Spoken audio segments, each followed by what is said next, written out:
Hello friends, good morning. നമ്മുടെ Kerala TV സീരിയലിലേക്ക് എല്ലാവർക്കും സ്വാഗതം. അങ്ങനെ നമ്മുടെ അലീന ആ വീട്ടിലെ ജോലികളെല്ലാം ചെയ്ത് എല്ലാം തീർത്ത് എല്ലാം വൃത്തിയാക്കി അവിടെ വന്നിരുന്ന് ഒരു ഗ്ലാസ് വെള്ളവും കുടിച്ച് മനസ്സിൽ എന്തൊക്കെയോ വിഷമങ്ങൾ ഇങ്ങനെ ആലോചിച്ചു അവിടെ ഇരിക്കുക. അപ്പോഴാണ് കൃഷ്ണ അങ്ങോട്ടേക്ക് വരുന്നത്. എന്ത് ചേച്ചി ഇവിടെ വന്നിരിക്കുന്നേ, ഉറങ്ങണ്ടേന്ന് ചോദിച്ചു. നീ ഉറങ്ങിയില്ലായിരുന്നു എന്ന് ചോദിച്ചു. അപ്പോൾ ഇല്ലയെന്ന് പറഞ്ഞു കൃഷ്ണ. ഞാൻ ഓരോ കാര്യങ്ങൾ ഓർത്തിങ്ങനെ ഇരിക്കുകയായിരുന്നു എന്ന് പറയുമ്പം ചേച്ചിക്ക് എന്തോ മനപ്രയാസം ഉള്ളതുപോലെ തോന്നുന്നുണ്ടല്ലോ എന്ന് കൃഷ്ണ അന്നേരം പറഞ്ഞു. ഉണ്ടെന്ന് പറഞ്ഞു അലീന. ഒരുപാട് സങ്കടങ്ങൾ ഉള്ളിലുണ്ടെന്നും പറഞ്ഞു. അപ്പം സന്തോഷങ്ങളും ഒക്കെ ഉള്ളിലുണ്ടെന്നും പറഞ്ഞു. സങ്കടങ്ങൾ രാത്രി പോലെയാണെങ്കിലേ സന്തോഷങ്ങൾ പകൽ പോലെയാണെന്നും പറയുവാണ്. പകലുദിച്ചാൽ എപ്പോഴെങ്കിലും രാത്രി അത് വരാതിരിക്കത്തില്ലല്ലോ. രാത്രി വന്നാൽ പിന്നെ എപ്പോഴെങ്കിലും സൂര്യൻ ഉദിക്കാതെ ഇരിക്കില്ലല്ലോ എന്നും പറഞ്ഞു. ഇപ്പോഴെന്താ ചേച്ചി ഇങ്ങനെയൊക്കെ ആലോചിക്കാൻ എന്തോ പറ്റിയെന്ന് ചോദിച്ചു. അന്നേരം അത് നീ പറഞ്ഞില്ലേ എന്നോട് മേഡം വീടെടുത്തുവെന്ന്, ഉടനെ താമസം അങ്ങോട്ട് മാറ്റുകയാണെന്ന്.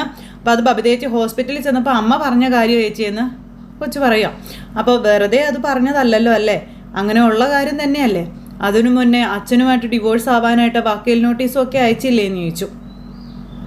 പിന്നെ മേഡം എല്ലാം പ്ലാൻ ചെയ്തുകൊണ്ട് തന്നെയാണ് മുന്നോട്ട് പോകുന്നതെന്ന കാര്യവും പറയുവാണ്. അപ്പോൾ അത് കേട്ടപ്പോൾ അലീന ചേച്ചി അമ്മ മേഡം എന്ന് വിളിക്കുന്നത് കേട്ടിട്ട് എനിക്കെന്തോ വല്ലാത്തൊരു ഫീലാണ് തോന്നണതെന്ന് കൊച്ചിങ്ങനെ അലീനയോട് പറയുമ്പോൾ, അമ്മ മകളെ തിരിച്ചറിഞ്ഞ് അംഗീകരിച്ചാലല്ലേ മകളും അമ്മ അവളുടെ അമ്മയാവത്തുള്ളൂ എന്ന കാര്യം അലീന ഇങ്ങനെ പറയുക കേട്ടോ. അത് കേട്ടപ്പോൾ ഭയങ്കര സങ്കടം കൃഷ്ണയ്ക്ക്.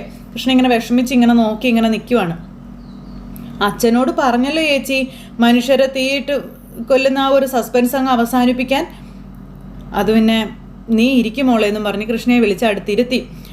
എപ്പോൾ വേണമെങ്കിലും നമുക്ക് ആ ബോംബ് പൊട്ടിക്കാം, പക്ഷേ ഒന്നെങ്കിൽ അച്ഛൻ അല്ലെങ്കിൽ മാഡം, രണ്ടിലൊരാൾ ഈ കുടുംബത്തിൽ നിന്ന് പിരിഞ്ഞു പോകുമെന്നുള്ള കാര്യം ഉറപ്പാണെന്ന കാര്യം അലീന പറയുക. പിന്നെ മാഡം സ്വന്തം തെറ്റ് തിരിച്ചറിഞ്ഞ് മനസ്സലിഞ്ഞ് തിരിച്ചു വരാൻ തയ്യാറായാൽ മാത്രമേ ആ ഒരു ഇതുണ്ടാവുള്ളൂ. പിന്നെ ഇപ്പം മേഡം അങ്ങനെ വന്നാൽ പോലും അച്ഛൻ പിന്നെ ഭർത്താവിൻ്റെ സ്ഥാനത്ത് ഇരിക്കത്തില്ല എന്നും അലീന പറയുക കേട്ടോ.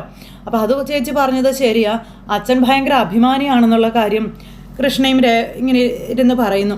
അപ്പോൾ മേഡത്തിൻ്റെ വഞ്ചനം അച്ഛൻ തിരിച്ചറിഞ്ഞു എന്ന് അറിഞ്ഞു കഴിഞ്ഞാൽ മേഡം പിന്നെ ഭാര്യസ്ഥാനത്ത് ഇരിക്കുമോ എന്ന് ചോദിച്ചു. ഒരിക്കലും ഇല്ല എന്ന് പറഞ്ഞു കൃഷ്ണ. ഇപ്പം തന്നെ ഡിവോഴ്സ് കൊടുക്കാൻ പോകുന്നത് അമ്മയുടെ സൂപ്പർ ഈഗോ കാരണമല്ലേ എന്ന് ചോദിച്ചു. ചെകുത്താനും കടലിനും നടുവിൽ എന്നുള്ള രീതിയിൽ നമ്മൾ 4 മക്കളും നിൽക്കുകയല്ലേ എന്ന് അലീന ചോദിക്കും കേട്ടോ. അപ്പോൾ അത് കേട്ടപ്പം ശരിയാണെന്ന് കൃഷ്ണ പറയുന്നു. അലീനയ്ക്കാണെങ്കിൽ ആകെ വിഷമവും സങ്കടവും ഒക്കെ ആയിട്ട് ഇങ്ങനെ അലീന ഇരിക്കുക. ഒരു കാര്യം എന്തായാലും ഞാൻ തീരുമാനിച്ച് വെച്ചിട്ടുണ്ടെന്ന് പറയണം. എന്താ ചേച്ചി, എന്താ കാര്യമെന്ന് കൃഷ്ണ ചോദിക്കുമ്പോൾ, മേഡം വാടക വീടെടുത്ത് താമസം മാറ്റുകയാണെങ്കിൽ പിന്നെ അധിക ദിവസം ഞാനിവിടെ ഉണ്ടാകില്ല എന്ന കാര്യം അലീന ഇങ്ങനെ കൃഷ്ണയോട് പറയുക. ഇവിടെ നിന്ന് പോകും എന്ന് തന്നെ പറയുന്നു. ഞാൻ പോകും എന്ന് പറയുമ്പം ഞങ്ങളെല്ലാം ഉപേക്ഷിച്ചിട്ട് ചേച്ചിക്ക് പോകാൻ പറ്റുമോ എന്ന് ചോദിച്ചു കൃഷ്ണ. മനസ്സുണ്ടായിട്ട് പോകുന്നതൊന്നും അല്ല മോളെ, എന്തെങ്കിലും ഒരു മാറ്റം ഉണ്ടാകാൻ വേണ്ടിയിട്ടാണെന്ന് പറഞ്ഞു. അപ്പം ഇവിടെ ഒരു മാറ്റവും വരാൻ പോകുന്നില്ലേ ചേച്ചി. ബബിതേച്ചി അമ്മയുടെ കൂടെ പോകും, പിന്നെ രോഹേട്ടൻ ജയിലിലും, ഞാനും അച്ഛനും ഇവിടെ. എന്തു മാറ്റം വരുമെന്നാ ചേച്ചി പറയുന്നതെന്ന് ചോദിച്ചു. പാലായിലെ നമ്പർ 1 ഫാമിലി ഏതാണെന്ന് ചൂണ്ടിക്കാണിക്കാൻ ഞങ്ങൾ ഉണ്ടാവുകയും ചെയ്യും എന്നൊക്കെ പറയൂ കേട്ടോ. അപ്പം അങ്ങനെ ഇതെല്ലാം പറയുമ്പോൾ അലീനയ്ക്ക് ഭയങ്കര സങ്കടം. പക്ഷെ അലീനയ്ക്ക് അവിടെ നിൽക്കാൻ പറ്റില്ല എന്ന് അലീന പറയുന്നു. എനിക്ക് ഓരോന്ന് ഓർക്കുമ്പോൾ ഒരു കുറ്റബോധം എവിടുന്നോ പൊങ്ങി വരികയാണെന്ന് അലീന കൃഷ്ണയോട് പറയാം. താൻ കാരണമാണ് ഈ കുടുംബം ഇങ്ങനെ ആയതെന്നുള്ളൊരിതിൽ. ഞാൻ ഈ വീട്ടിലേക്ക് വരുന്നതിന് മുൻപ് എത്ര നല്ല കുടുംബമായിരുന്നു ഇതെന്ന കാര്യം ചോദിക്കുന്നു. ഒരു കണക്കിന് ചേച്ചി പറഞ്ഞത് ശരിയായ കാര്യമാണ്. ഞങ്ങളുടെയൊക്കെ വിചാരം ഒരുപാട് സന്തോഷമുള്ള വീട് ഞങ്ങളുടേതായിരുന്നു എന്നാണെന്ന് കൃഷ്ണ പറയുമ്പം അങ്ങനെ തന്നെ ആയിരുന്നല്ലോ മോളെ. അതുകൊണ്ടാ മേഡം എപ്പോഴും പറയുന്നേ, ഞാൻ ഈ വീട്ടിൽ കാല് കുത്തി 1 മുതലാണ് ഈ കുടുംബം നശിക്കാൻ തുടങ്ങിയതെന്ന്. അതും മേഡം പറയുന്നത് 100% ശരിയല്ലേ എന്ന് ചോദിക്കുമ്പം അത് ശരിയല്ലേ ചേച്ചി, അമ്മ തന്നെയല്ലേ ചേച്ചി നശിപ്പിച്ചത്, അമ്മയല്ലേ എല്ലാം ഇല്ലാണ്ടാക്കിയത്. അമ്മ ഒരൊറ്റ കാര്യം ചെയ്താൽ മതിയായിരുന്നു, വേറൊന്നുമല്ല. അലീന ചേച്ചിയെ ഒരു വേലക്കാരിയായിട്ട് മാത്രം കണ്ടാൽ തീരാവുന്ന പ്രശ്നമേ ഉണ്ടായിരുന്നുള്ളൂ. എങ്കിൽ ഒരു കുഴപ്പം ഉണ്ടാകുമായിരുന്നില്ല, ഒരു പ്രശ്നങ്ങളും ഉണ്ടാകുമായിരുന്നില്ല. ചേച്ചി ആരാണെന്ന് അച്ഛൻ അറിയേണ്ടി വരത്തില്ലായിരുന്നു, ഞങ്ങൾ ആരും അറിയേണ്ടി വരത്തില്ലായിരുന്നു എന്ന കാര്യവും കൃഷ്ണ പറയുക. അമ്മ ചേച്ചിയെ സർവൻ്റായി കാണുന്നതിന് പകരം ശത്രുവായി കാണാൻ തുടങ്ങിയത് കൊണ്ടാണ് ഈ കുടുംബത്തിൻ്റെ നാശം തുടങ്ങിയതെന്ന കാര്യവും കൊച്ച് അലീനയോട് പറയുക കേട്ടോ. അലീന അതെല്ലാം കേട്ടിങ്ങനെ മൂളി മൂളി ഇരിക്കുവാണ്. നിനക്കതൊക്കെ അറിയാമല്ലോ മോളെ എന്ന് കൃഷ്ണയോട് ചോദിച്ചു അലീന. പിന്നെ വേറൊന്നുകൂടെ ഉണ്ട്, അമ്മയും അമ്മയുടെ വീട്ടുകാരും അച്ഛനെ ചതിച്ചതാണെന്ന് അച്ഛൻ എന്തെങ്കിലും തിരിച്ചറിയണ്ടേ ചേച്ചി? അതല്ലേ നീതി, അതല്ലേ ശരിക്കും സംഭവിക്കേണ്ടത്. അങ്ങനെ നോക്കുമ്പോൾ ചേച്ചി ഇവിടെ വന്നത് നല്ല കാര്യം തന്നെയായിട്ടാണ് എനിക്ക് തോന്നുന്നതെന്ന് കൃഷ്ണ നേരം പറഞ്ഞു. ചിന്തിച്ചു നോക്കിയാൽ ഭയങ്കര കോംപ്ലിക്കേഷൻ അല്ലേ മോളെ? ഒരു ഉത്തരം കിട്ടുന്നില്ല അല്ല മോളെ? തെറ്റും ശരിയും മാറി മാറി ഒരു ഡെസ്കിൽ കിടന്നിങ്ങനെ കറങ്ങുന്നത് പോലെ എനിക്ക് തോന്നുന്നതെന്നൊക്കെ ഇങ്ങനെ പറഞ്ഞപ്പോൾ, എന്തായാലും ചേച്ചി ഇവിടുന്ന് പോവണ്ട കേട്ടോ, ചേച്ചി ഇവിടുന്ന് പോയതുകൊണ്ട് ഒരു മാറ്റവും സംഭവിക്കാൻ പോകുന്നില്ലെന്ന് പറഞ്ഞപ്പോൾ, പോണം മോളെ, മേഡം വാടക വീട്ടിലേക്ക് താമസം മാറിക്കഴിഞ്ഞാൽ പിന്നെ ഞാനിവിടെ ഒരു അധികപ്പറ്റാണെന്ന കാര്യം അലീന പറയുവാണ്.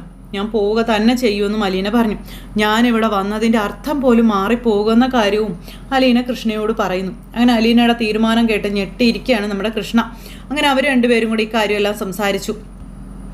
അതൊക്കെ കഴിഞ്ഞു. പിന്നെ കാണിക്കുന്നത് നമ്മുടെ വൈജയുടെ അമ്മ, അവരവിടെ ഇരിക്കുന്ന സമയത്ത് മനു മുത്തശ്ശിയെ കാണാനായിട്ടങ്ങ് ചെന്നു. ആഹാ, നീ എപ്പോഴാണ് എറണാകുളത്തുനിന്ന് വന്നേന്ന് ചോദിച്ചു മനുവിനെ കണ്ടപ്പോൾ മുത്തശ്ശി. അപ്പം ഞാൻ വൈകിട്ടാണ് വന്നത് മുത്തശ്ശി. ഇങ്ങനെ ഒരാളിവിടെ ജീവിച്ചിരിപ്പുണ്ടെന്ന് ആർക്കെങ്കിലും ഒരു വിചാരം വേണ്ടേടാ. ഭക്ഷണവും വെള്ളവും തന്നെ എല്ലാം ആയി എന്നാ കമലയുടെ വിചാരം എന്ന് അമ്മ. അവൾക്കാണെങ്കിൽ എന്നെ കാണുന്നതേ ചതുർത്ഥിയാണെന്നൊക്കെ പറഞ്ഞു. ശിവശങ്കരനെ മിന്നായം പോലെ വല്ലപ്പോഴും ഒന്ന് കാണും. വാലിനെ തീ പിടിച്ചതുപോലെ ഓടുകയല്ലേ അവന്. ഈ വീട്ടിൽ നടക്കുന്ന ഒരു കാര്യവും ഞാൻ അറിയുന്നില്ലടാ കുഞ്ഞെ.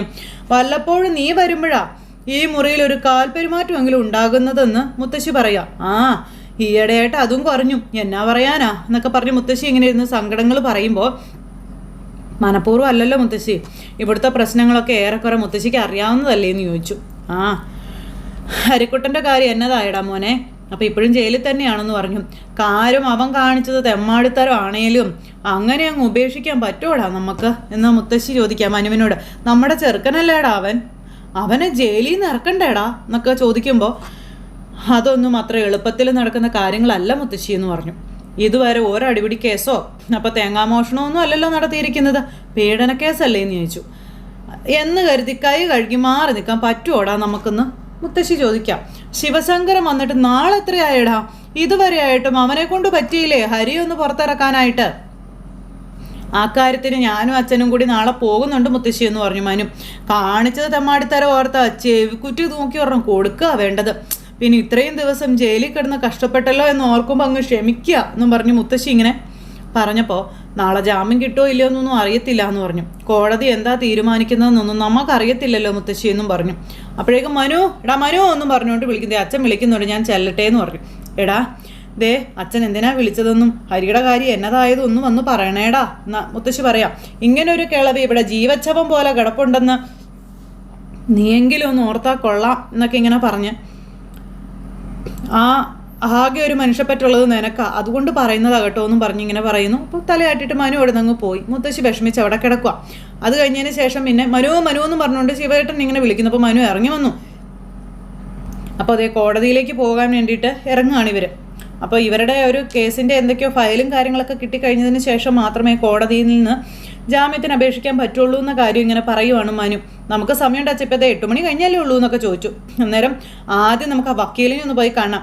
കിട്ടേണ്ടത് കാര്യമായിട്ട് അയാളുടെ കയ്യിലേക്ക് കിട്ടിയില്ലെങ്കിലേ അവർ നമ്മളിട്ട് വലിപ്പിക്കും. ആർത്തിപ്പണ്ടാരങ്ങളാ, കേസ് ഇതായി പോയില്ലേ എന്നും പറഞ്ഞുകൊണ്ട് ശിവൻ മനുവിനോട് പറയുമ്പോൾ, ശരി റെഡി, ഞാൻ റെഡിയാ പോയേക്കാം എന്നും പറഞ്ഞുകൊണ്ട് ഇവർ പോകാനായിട്ട് ഇറങ്ങുന്നു. ആ സമയത്ത് അച്ഛാ എന്നും പറഞ്ഞു മനു ഇങ്ങനെ ശിവനെ വിളിച്ചു. അപ്പോൾ ശിവൻ ഇങ്ങനെ തിരിഞ്ഞു നിൽക്കുന്നു. അങ്ങേറ്റം പ്രതീക്ഷയോടുകൂടിയൊന്നും പോവണ്ട കേട്ടോ എന്ന് മകൻ പറഞ്ഞു കൊടുക്കും അച്ഛന്. മിക്കവാറും വിധി നമുക്ക് പ്രതികൂലമാകാനുള്ള സാധ്യതകളാണ് ഉള്ളത് എന്ന കാര്യമൊക്കെ പറയുമ്പം, തിരിച്ചറിയൽ പരേഡിലാണ് എൻ്റെ ഒരു പ്രതീക്ഷ.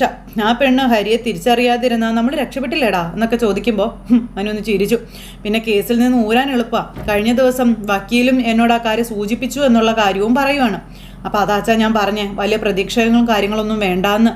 അപ്പോൾ അതെന്താടാ നീ അങ്ങനെ പറഞ്ഞേ എന്ന് ചോദിക്കുമ്പോൾ, മറ്റു 3 പ്രതികളെ ആ പെൺകുട്ടി തിരിച്ചറിഞ്ഞില്ലെങ്കിലും ഹരിയെ തിരിച്ചറിയുന്നുള്ള കാര്യം ഉറപ്പാണെന്ന കാര്യം പറയുവാണ്. നേരം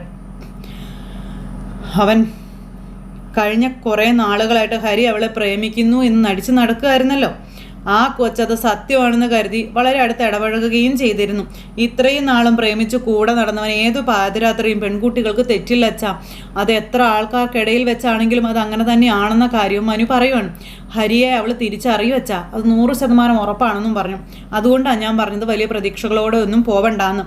അപ്പം രാവിലെ നീയും എൻ്റെ മനസ്സ് മടുപ്പിക്കുകയാണോടാ എന്ന് അച്ഛൻ മോനോട് ചോദിക്കുമ്പോൾ യാഥാർത്ഥ്യം പറഞ്ഞതേ ഉള്ളൂ. അന്നേരം കമലേ ഞങ്ങൾ ഇറങ്ങുക എന്ന് പറഞ്ഞപ്പോഴത്തേക്കും കമല അങ്ങോട്ടേക്ക് വന്നു. കമല ഇറങ്ങി വരുന്നത് കണ്ടു കഴിഞ്ഞപ്പോഴത്തേക്കും മനു ഇങ്ങനെ അടിമുടി നോക്കുക. അമ്പലത്തിലൊക്കെ പോയിട്ട് വന്നതായിരുന്നു അമ്മ. അമ്മ ഇത് എവിടെ പോയതാണെന്ന് ചോദിച്ചു. അപ്പോൾ ക്ഷേത്രത്തിൽ പോയി ഹരിയുടെ പേരിൽ ഒരു വഴിപാട് കഴിച്ചു, അവൻ്റെ ജാമ്യം കിട്ടാൻ വേണ്ടിയിട്ടേ. അതും പറഞ്ഞതേ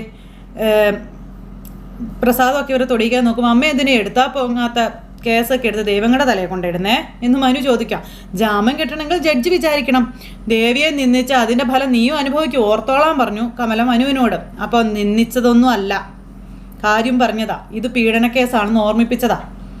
ആദ്യം തിരിച്ചറിയൽ പരേഡും കാര്യങ്ങളും ഉണ്ടാകും, അതിൽ നിന്ന് രക്ഷപ്പെട്ടു പോരാനായിട്ട് പ്രാർത്ഥിക്കാൻ പറഞ്ഞു. എന്നിട്ടല്ലേ കോടതിയും ജാമ്യവും ഒക്കെ. തിരിച്ചറിയൽ പരേഡോ അതെന്നതാണെന്ന് ചോദിച്ചു കമല. ആ സമയത്ത് ജയിലിലെ 4 പ്രതികളെ അവരെ പോലെ തോന്നുന്ന വേറെ ചിലരെയും നിർത്തി ആ പെൺകുട്ടിയുടെ കുറ്റം ചെയ്തവരെ ചൂണ്ടിക്കാണിക്കാൻ പറയുമെന്ന കാര്യം പറയുവാണ്. പിന്നെ അതിൽ തിരിച്ചറിഞ്ഞാൽ പിന്നെ ഇത്തവണയും ജാമ്യം കിട്ടാനുള്ള സാധ്യതകളും കാര്യങ്ങളൊന്നും ഇല്ല.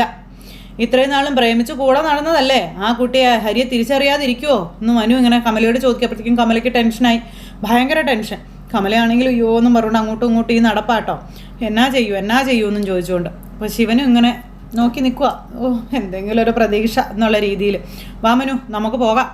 ദേ ബാലേന്ദ്രൻ ഈ ഓട്ടോ ഓടിയതൊക്കെ വെറുതെ ആകും, അവനും ജാമ്യം കിട്ടാൻ പോകുന്നില്ല എന്നും പറഞ്ഞുകൊണ്ട് കമല. അന്നേരം കമല ഇവിടെ നെല്ലിക്ക ഇരിപ്പുണ്ടോ എന്ന് ചോദിച്ചു. ഉണ്ടല്ലോ, എന്നത്തിനാ ശിവേട്ടാ? അതരച്ച് നിന്റെ തലയിൽ തളം വെക്കാനാണെന്ന് പറഞ്ഞു. അങ്ങനെയെങ്കിലും സൽബുദ്ധി ഉണ്ടായാൽ മതിയായിരുന്നു എന്നും പറഞ്ഞുകൊണ്ട് ഇങ്ങനെ ശിവേട്ടൻ ദേഷ്യപ്പെട്ടു. എന്ന് പറഞ്ഞുകൊണ്ട് കമല ഇങ്ങനെ നിൽക്കുക. അപ്പം മനു അമ്മയെ അസൂയയും കുശുമ്പൊക്കെ കളഞ്ഞ് നല്ല മനസ്സോടെ ഇരുന്നൊന്ന് പ്രാർത്ഥിക്കുക, മകന് ശിക്ഷ കിട്ടാതിരിക്കാൻ വേണ്ടിയിട്ട്. കുറ്റക്കാരനാണെന്ന് തെളിഞ്ഞാലേ ഹരി മിനിമം 10 വർഷമെങ്കിലും ജയിലിൽ കിടക്കേണ്ടി വരും, അതമ്മ ഓർത്തോളാൻ പറഞ്ഞു. നീ വന്നേടാ, അവളോടൊന്നും പറഞ്ഞിട്ടെ ഒരു കാര്യമില്ല, നന്നാവില്ലാത്തേനോ നീ വന്നേ എന്ന് പറഞ്ഞുകൊണ്ട് ശിവൻ എന്നിട്ട് മനുവിനെയും കൂട്ടി അങ്ങ് പോകുന്നു. കമല ഇങ്ങനെ ആകെ വല്ലാണ്ടായിട്ട് നിൽക്കുക. ഈ സമയത്ത് പിന്നെ കാണിക്കുന്നത് കൃഷ്ണയുടെ മുടി കെട്ടിക്കൊടുത്തുകൊണ്ടിരിക്കുക അലീന. അപ്പോൾ ഇന്നാണ് തിരിച്ചറിയൽ പരേഡെന്നും ആ ശരണ്യയുടെ തിരിച്ചറിയൽ പരേഡിൽ ശരണ്യ നമ്മുടെ രോഹിയേട്ടനെ ഒഴിവാക്കുമോ എന്നൊക്കെ ഇങ്ങനെ കൃഷ്ണ ചോദിക്കുക. അത് എവിടെ വെച്ചാൽ നടത്തുന്നേ, അങ്ങനെ ഓരോരോ കാര്യങ്ങൾ ചോദിക്കുക. അപ്പോൾ കോടതിയിൽ വെച്ചാണെന്നും ഒക്കെ അലീന പറഞ്ഞും കൊടുക്കുന്നു. രോഹിയേട്ടനെ കോടതിയിൽ കൊണ്ടുവരും. അപ്പോൾ രോഹിത്തിനെ മാത്രമല്ല മറ്റു 3 പേരെയും കോടതിയിലേക്ക് കൊണ്ടുവരുമെന്നുള്ള കാര്യം അലീന പറഞ്ഞു. ശരണ്യ ആരെ കൊണ്ടുവരുന്നേ? അപ്പോൾ പോലീസായിരിക്കും കൊണ്ടുവരുന്നേ. എന്നിട്ടോ കോടതിയിൽ വെച്ച് ജഡ്ജി ശരണ്യോട് ചോദിക്കും, ഉപദ്രവിച്ച പ്രതികളെ കണ്ടാൽ തിരിച്ചറിയാൻ കഴിയുമോ എന്ന്. അപ്പം അറിയാമെന്നല്ലേ പറയത്തുള്ളൂ. അപ്പോൾ പ്രതികൾ ഓരോരുത്തരെയായി കോടതി മുറിയിലോട്ട് കൊണ്ടുവരുമെന്നുള്ള കാര്യം പറഞ്ഞു. എന്നിട്ടേ ശരണ്യോട് ചോദിക്കും, ഇയാളെ അറിയുമോ, ഇയാൾ ഉപദ്രവിച്ചിട്ടുണ്ടോ എന്ന്. ആ സമയത്ത് അങ്ങനെയാണോ? അങ്ങനെയാ. ചേച്ചിക്ക് എങ്ങനെ ഇതൊക്കെ അറിയാവുന്നേ? എനിക്കറിഞ്ഞൂടാ, ഞാനൊരു ഊഹത്തിന് പറഞ്ഞതാണെന്ന് അലീന നേരം പറഞ്ഞു. ചേച്ചി പറയുന്നത് എന്തായാലും തെറ്റാറൊന്നും ഇല്ലല്ലോ ചേച്ചി. രോഹിയേട്ടനെ കൊണ്ടുവന്ന് നിർത്തുമ്പോഴും ആ ശരണ്യ അറിയാമെന്ന് തന്നെ പറയൂ ചേച്ചിയെന്ന് ചോദിച്ചു. അത് കേട്ടപ്പം അവൾ എന്തു പറയുമെന്നൊന്നും നമുക്ക് അറിഞ്ഞൂടല്ലോ മോളെ, നമുക്ക് നോക്കാം എന്നും പറഞ്ഞു അലീന. ചേച്ചി പോകുന്നുണ്ടോ കോടതിയിൽ? അപ്പോൾ പോകണമെന്ന് അച്ഛൻ പറഞ്ഞത്, അച്ഛൻ്റെ കൂടെ പോകാമെന്ന് പറഞ്ഞു. അപ്പോൾ റിസൾട്ട് അറിഞ്ഞു അപ്പം തന്നെ എനിക്ക് മെസ്സേജ് ഇടണോട്ടെ ചേച്ചി. ഓർക്കുമ്പോൾ തന്നെ ആകെ ടെൻഷനാണ് എനിക്കെന്നൊക്കെ ഇങ്ങനെ കൃഷ്ണ പറയുമ്പം അലീന അതിന് ഭക്ഷണവും വെള്ളവും എല്ലാം എടുത്തു കൊടുത്ത് സ്കൂളിലേക്ക് പറഞ്ഞു വിട്ടു. കൃഷ്ണ അങ്ങ് പോയി. അപ്പോഴത്തേക്കും ബാലൻ ഇറങ്ങി വരിക. പോണ്ടേ? ഇപ്പോഴേ പോകണോ അച്ഛാ? കോടതി 10 മണി കഴിയത്തില്ലേ അച്ഛാ എന്ന് ചോദിച്ചപ്പം അതിന് മുന്നേ വക്കീൽ ഓഫീസിൽ കയറേണ്ട മോളെ, എനിക്ക് ഡ്രസ്സൊന്ന് മാറ്റിയാൽ മതി, 10 മിനിറ്റ്. അല്ല നീ വരേണ്ട കാര്യം ഉണ്ടോയെന്നാണ് എൻ്റെ സംശയം. അതെന്താ അച്ഛാ ഞാൻ വന്നാൽ? അത് പിന്നെ ഐഡൻറ്റിഫിക്കേഷൻ പരേഡല്ലേ മോളെ, അടച്ചിട്ട കോടതി മുറിയിൽ വെച്ചായിരിക്കും. പൊതുജനങ്ങൾക്കേ കോടതി വളപ്പിലോട്ട് പോലും പ്രവേശനം ഉണ്ടാവില്ല. നമ്മൾ പൊതുജനമല്ലല്ലോ, കക്ഷികളല്ലേ അച്ഛാ. കോർട്ട് ഹാളിൽ തീർച്ചയായിട്ടും നമ്മൾ കയറ്റത്തില്ല, വളരെ കോൺഫിഡൻഷ്യലായിട്ട് നടത്തുന്ന ഒരു ഇതായിരിക്കും. അന്നേരം എനിക്ക് അവിടെ എവിടെയെങ്കിലും വെച്ച് ശരണ്യ ഒരു നോക്കൊന്ന് കണ്ടാൽ മാത്രം മതിയെന്ന് അലീന പറയാം. നമുക്ക് ചിലപ്പോൾ കാണാൻ പറ്റിയേക്കും, പക്ഷേ അവൾ നിന്നെ കാണണമെന്നില്ല എന്ന് പറയുമ്പം അതെ കണ്ടാലോ അച്ഛാ, അവളുടെ ഒരു നോട്ടം കിട്ടിയാൽ മതി അച്ഛാ, 2 സെക്കൻഡ് നേരം അച്ഛാ അവൾക്ക് സത്യം പറയാനുള്ള ധൈര്യം കിട്ടുമെന്ന് എനിക്ക് ഉറപ്പാച്ചാന്നൊക്കെ അലീന ഇങ്ങനെ പറഞ്ഞപ്പം എന്നാൽ പിന്നെ നീ റെഡി ആയിക്കോളാൻ പറഞ്ഞു. അങ്ങനെ നിൽക്കുമ്പം ഇപ്പോൾ വരാവേ, അച്ഛനൊന്ന് വെയിറ്റ് ചെയ്യേ പറഞ്ഞു ഓടി അലീന കേട്ടോ. എങ്ങനെയെങ്കിലും അലീനെ രക്ഷിച്ചെടുക്കണമെന്നുള്ളൊരു ത്വരയാണ് നമ്മുടെ അലീനയ്ക്ക്. പോയതറിയാതെ അലീന റെഡി ആയിട്ട് തിരിച്ചും വന്നു. അലീന തൻ്റെ ബാഗും എടുത്ത് ഡ്രസ്സും മാറി അങ്ങ് വന്നു കഴിഞ്ഞപ്പോൾ ഇത്ര പെട്ടെന്ന് റെഡി ആയോ എന്ന് ചോദിച്ചു അച്ഛൻ. കുറേ പേപ്പറുകളും കാര്യങ്ങളും എടുത്ത് നോക്കിക്കൊണ്ടിരിക്കാം. അപ്പോൾ നിങ്ങളിത് എങ്ങോട്ടാണെന്ന് ചോദിച്ചു ബബിത വന്നു. ഞങ്ങൾ കോടതിയിലോട്ട് പോകുകയെന്ന് പറഞ്ഞു. എപ്പോഴാണ് തിരിച്ചു വരുന്നേ? എപ്പോൾ വേണമെങ്കിലും വരാം, ചിലപ്പോൾ ലേറ്റായെന്നും വരും, വാതിലടച്ച് ലോക്ക് ചെയ്തേക്കണമെന്ന് പറഞ്ഞു. ശരിയെന്ന് പറഞ്ഞു. അങ്ങനെ അതും പറഞ്ഞ് അവർ പോവുകയാണ്. ബബിത എപ്പോഴാണ് വരുന്നതെന്ന് ചോദിച്ചാൽ അടുത്തവനെ വിളിച്ച് വീട്ടിൽ കയറ്റാനും കണ്ടു വേണ്ടിയിട്ട് ചോദിക്കുന്നതാണ്. എന്തായാലും അവർ പോയി കഴിഞ്ഞപ്പോഴത്തേക്കും ബബിതയ്ക്ക് ഭയങ്കര സന്തോഷത്തോടു കൂടി ഇങ്ങനെ നിൽക്കുന്ന ഒരു സിറ്റുവേഷൻ കാണിച്ചുകൊണ്ട് ഇന്നത്തെ കഥ അവസാനിച്ചു. അപ്പോൾ എല്ലാവരും കാത്തിരുന്ന് കാണുമെന്നുള്ള പ്രതീക്ഷയോടെ നിർത്താട്ടോ. എല്ലാവരുടെയും സപ്പോർട്ടിനും സ്നേഹത്തിനും ഒത്തിരി നന്ദി അറിയിക്കുന്നു. അടുത്ത സൂപ്പർ ഹിറ്റ് കഥയുമായി കാണുന്നത് വരെ എല്ലാവർക്കും നന്ദി. Say care, bye bye, Tata.